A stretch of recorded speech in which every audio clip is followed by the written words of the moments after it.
RNZ Pacific World Regional and Sports News. Kia ora, I'm Jamie Tahana. US media reports say the most senior Democrat in Congress, Nancy Pelosi, is about to announce the start of impeachment proceedings against President Donald Trump. Ms. Pelosi has been under pressure from her own party to make such a move. In recent days, allegations have emerged that Mr. Trump tried to influence Ukraine's president to set up an inquiry into the Democratic presidential hopeful Joe Biden and his son. The British Prime Minister Boris Johnson has defended suspending Parliament for 5 weeks in the run-up to Brexit after a Supreme Court ruling that he'd done so illegally. Speaking in New York, Mr. Johnson said he strongly disagreed with the judgment. Let's be absolutely clear. We respect the judiciary in our country. We respect the court.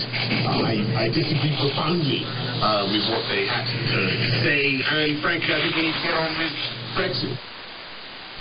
The Supreme Court said all 11 judges agreed unanimously that the suspension of Parliament was unlawful, with the effect of stopping all scrutiny of the government.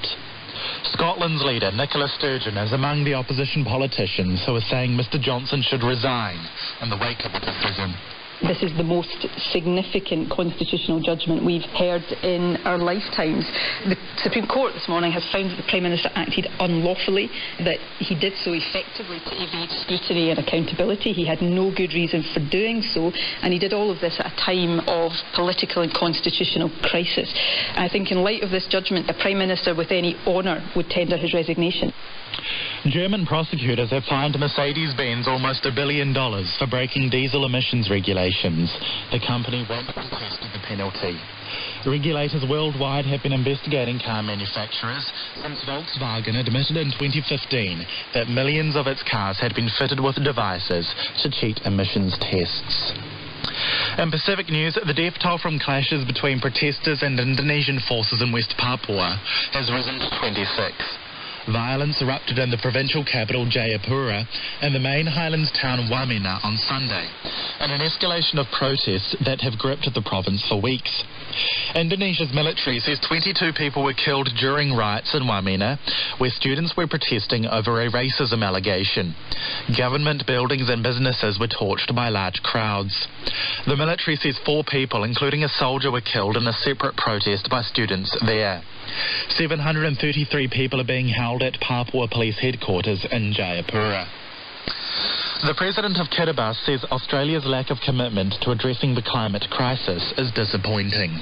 Tanes Mamo says it's clear the Australian government has no sympathy for the vulnerability and plight of its neighbouring small island states.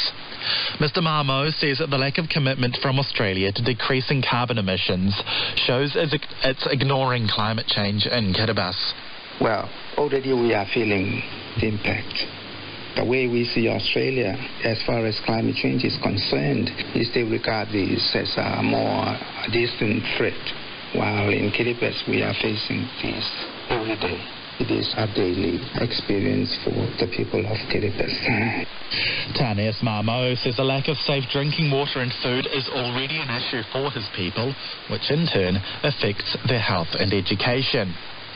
Fiji's Prime Minister has launched the world's first relocation fund for people displaced by climate change.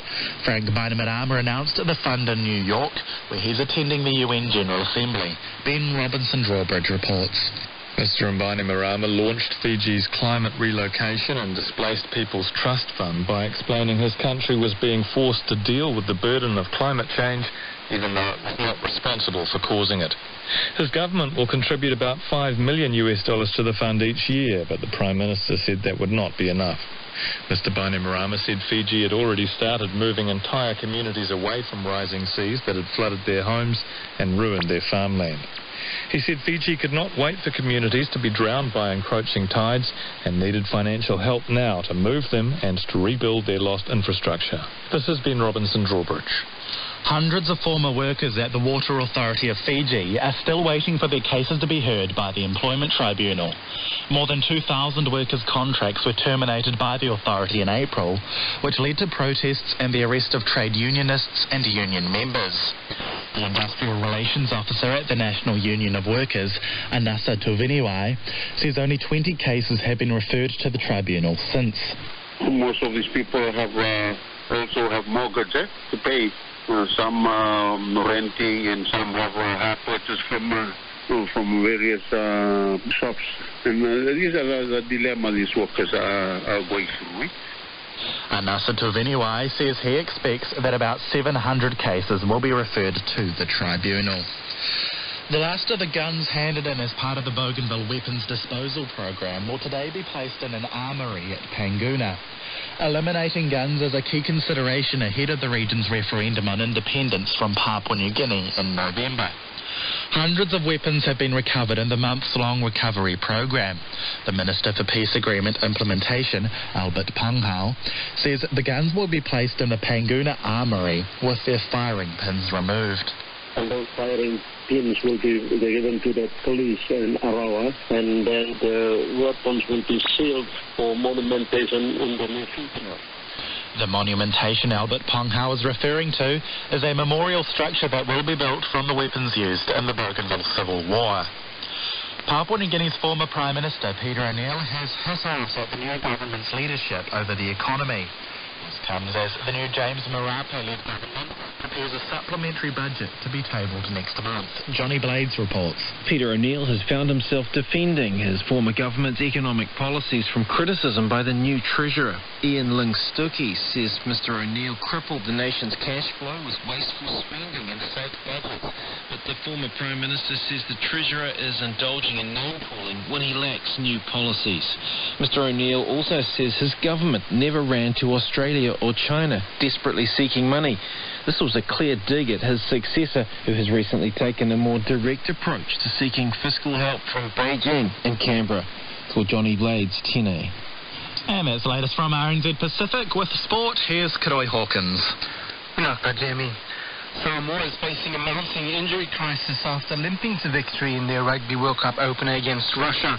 Akamoto Matu and halfback Dwayne Polataival both failed concussions tests during the 34-9 victory in Pomagara last night, while number 8 Alpha Amosa suffered what could be a tournament-ending knee injury early in the second half. Coach Steve Jackson, who was already without 3 key players for their tournament opener, admitted the prognosis was not good. Dwayne and Motu had HRA, so they failed their concussion test, so they weren't able to take the field again. Alpha's going for a scan now. Doesn't look good. You know, it's from the tackle that when he scored the try, twisted in an awkward position, and he's done some serious damage to his knee. Steve Jackson. Fiji are asking their wider squad to step up and deliver in today's second Rugby World Cup pool game against Uruguay after making 12 changes to their run-on team. The Flying Fijians threatened an almighty upset against Australia on Saturday, leading the two-time champions for large periods of the game in Sapporo before fading in the final stages of the 39-21 defeat. Captain Domenico Wanganimborotu, Leone Nakarawa and Semi Randandra are the only players asked back into the starting 15 against Uruguay, and Coach John McKee has challenged the new players in the team to put up their hands and play well. We need the fresh players to really show them leadership in the game, because we know that some of the players who played, especially a full game against Australia, although physically they're feeling pretty good, mentally they're a little fatigued. So for those players, those new players coming in, it's important that they show leadership firstly to get a good performance against Uruguay, and secondly, I mean, those players have really got to put their hand up for selection, you know, in the next match against Georgia. John McKee. Tonga has lost its nines coach for the upcoming Rugby League World Nines after Garth Brennan quit a couple of weeks out from the tournament. NRL.com reports Brennan's decision to stand down from the role comes ahead of an International Federation meeting to discuss internal problems around Tonga Rugby League and a shock bid for sacked Wallaby Israel Folau to play in upcoming tests. The Tonga National Rugby League recently announced Brennan as the World Cup Nines coach, while giving Christian Wolf his marching orders after a bitter dispute over control. A group of top players have since threatened to boycott the team in response. Brennan says he was not aware of these issues coming into the job and had thought he would be working with Wolf, who was behind Tonga's rise at the 2017 World Cup, to become an international powerhouse. The head of FIFA has taken a strong stand against racism at the World Football Awards in Milan in Italy. Gianni Infantino has felt the need to address the issue after further alleged racist abuse in Italy's Serie A. Infantino says the time has come for action. We have to fight against it. We have to kick racism out once and for all in Italy and in the rest of the world, out of football and out of society. Gianni Infantino. And that's sports from RNZ Pacific. RNZ Pacific Regional News, Lopijin, me, Roy Hawkins. At least 24 people have been killed in dial of fresh unrest law Indonesian ruled West Papua. Violence has been come up law provincial capital Jayapura with the main highlands town Wamena law yesterday. Indonesian military would say at least 16 people now at the dial of Wamena after Papuan high school students have been protest over racism allegations. Some for buildings or town have been bonem, and one for a military spokesperson and says 16 for civilians now die, mostly from or trapped inside locked fire. Meanwhile, military been confirming that 4 people of the dial of violence were linked to one for separate protests yesterday in Jayapura. One for Indonesian soldier have been pushing him die, and that security forces have been shooting die 3 for civilians. While police had arrested hundreds of students in Jayapura, government have been again blocking internet access to Wamena for stopping what him calling out hoax information for him spread and for inciting further unrest. Security forces of Fiji have been moved for reassuring community that rumors of civil unrest or one for Naraku have been no threat and that say no anything for Warim no more. About 55 police officers have been marched through the main streets for Lautoka the weekend. Deputy Secretary of the Ministry of Defense with the National Security, Eli Mudaida, and he tell him that he denied this march and for anything for doing with him of rumors no civil disturbance. Eli Mudaida, he tell him that he no sabe who na he behind of the rumors of them. One for Cabinet Minister of Autonomous Bougainville Government today making statement to Parliament when we call for general election next year for delaying for at least 1 more year. Minister in charge of peace agreement implementation, Albert Pungao, and he said he calls up to Maslow referendum on November on independence from Papua New Guinea. Referendum has been delayed for 5 months finish.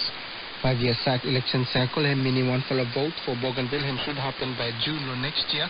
But Mr. Pungao he present him statement blame from election timing by impacting out negotiations or outcome of this referendum vote. Government of Kiribati said decision for him cut him ties with him Taiwan and come after one for a long internal review and he say him the best interests of people of Kiribati.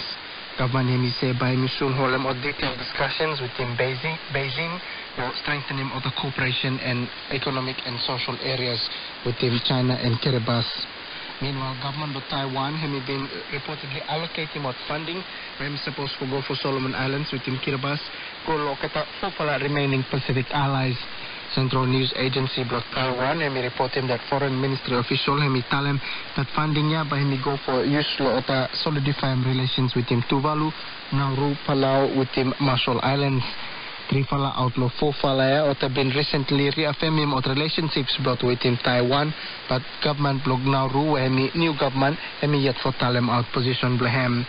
Taiwan reportedly fear him general elections when come up to Palau with him Marshall Islands.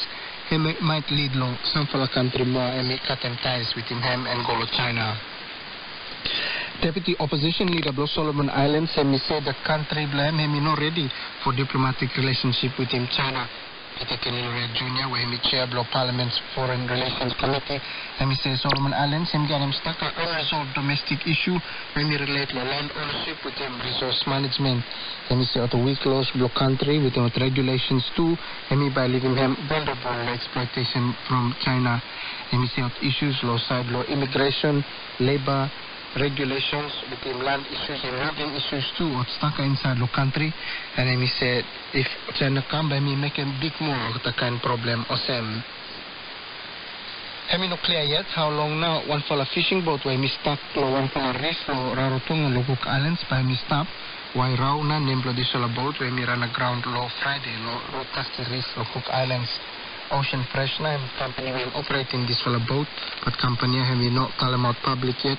How na this will end up this reef and how long na by Mr. Prodeb and what can salvage efforts now could go for doing. Traditional Tahitian Baka fa faite hemi bin arrived lo New Zealand for join him now 2 year 250 voyage. This fala voyage hemi celebrate him now the Pacific Seafaring Heritage Blow New Zealand and hemi acknowledge him now at first onshore encounters between Maori and Pakea. What involved him now Captain Cook with him Tahitian advisor blame to Paya. Tuya kai tiaki Jack Thatcher hemi na hemi se presence for Tahitian crew inside lo Tuya fleet time help him of New Zealanders for understand him now role lo Tupaya inside lo founding blow nation blow Ketam. Jack Thatcher with him this lo Tuya fleet boat starting of la 3-month circumnavigation blow out there lo next month. And oldest school blow New Zealand hemi like for her from other former students blame lo New Zealand and around lo Pacific. Wesley College, lo Pairata, South lo Auckland, hemi mark him 175 years after him being established out of Wesleyan Missionary Society, lo October 1844. School hemi well known for producing okata staka lokata All Blacks and recent rugby internationals blow New Zealand winning any nara school lo country, including Jonah Lomu. Originally went from a boys' school, in recent times Wesley have been producing 2 outnumber lo high achieving female sports stars lo New Zealand. And we guarantee significant success lo academia, lo arts, business within politics, lo home lo New Zealand and internationally. If you one fella former Wesley student, you are visiting site lo kata Wesley College lo Facebook and register interest for you. And have now Pacific Regional News lo Pigeon from RNZ Pacific.